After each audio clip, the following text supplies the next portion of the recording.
La Porsche 911, vous la connaissez tous, c'est une voiture qui a bâti son succès sur sa sportivité, mais aussi sa polyvalence. Alors quand AMG tente de le concurrencer avec son nouveau coupé GT de 510 chevaux, on est d'abord tenté de savoir s'il est aussi à l'aise à l'épreuve du quotidien que la 911, sa nouvelle ennemie jurée.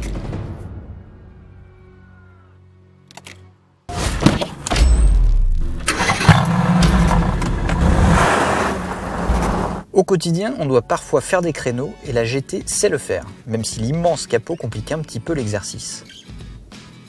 Passer un dodan à vitesse normale, l'AMG sait le faire sans faire frotter ses moustaches. Accueillir des bagages, la GT sait le faire aussi, grâce à son coffre de 285 litres contre 125 litres seulement dans une 911. Pour emmener des amis à l'arrière, en revanche, la GT ne sait pas le faire car contrairement à la 911, la Mercedes est une stricte 2 places. Reste l'épreuve des bouchons où la GT se débrouille plutôt bien avec sa boîte à double embrayage. Alors on termine avec l'épreuve des longs trajets où la GT est assez silencieuse même si on entend bien le bruit des pneus à 130 à l'heure. Par contre elle manque un peu de confort, la suspension est assez dure, les sièges aussi. Donc du coup on va vite quitter l'autoroute pour enfin passer aux choses sérieuses.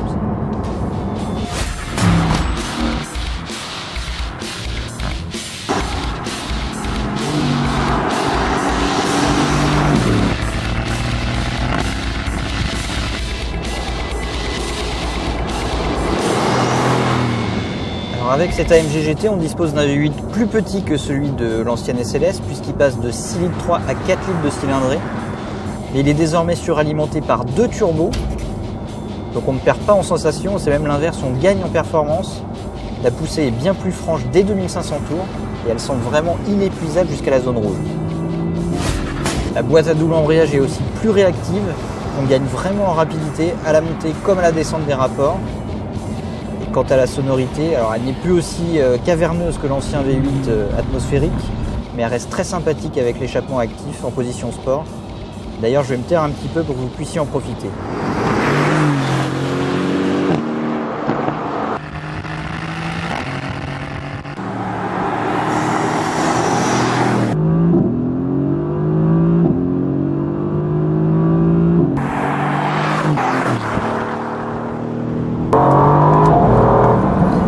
Avec 510 chevaux sur les roues arrière, on pourrait craindre que la AMG GT soit un dragster inconduisible.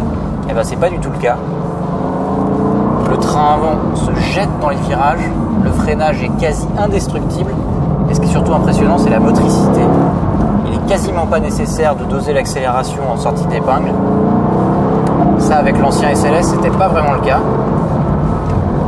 Alors bien sûr, ça veut pas dire qu'on peut plus du tout glisser avec la AMG GT. Si on veut s'amuser un petit peu, il suffit de débrancher l'antidérapage, de le passer en mode sport qui tolère un léger angle de dérive. Là, on va le débrancher complètement, voir ce que ça donne.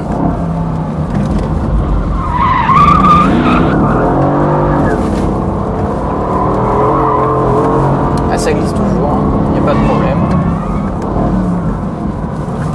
Bon, à l'arrivée, si la AMG n'a pas été aussi polyvalente que la Porsche, notamment en termes de confort ou de nombre de places à bord, elle a plus que rempli son contrat en matière de sportivité.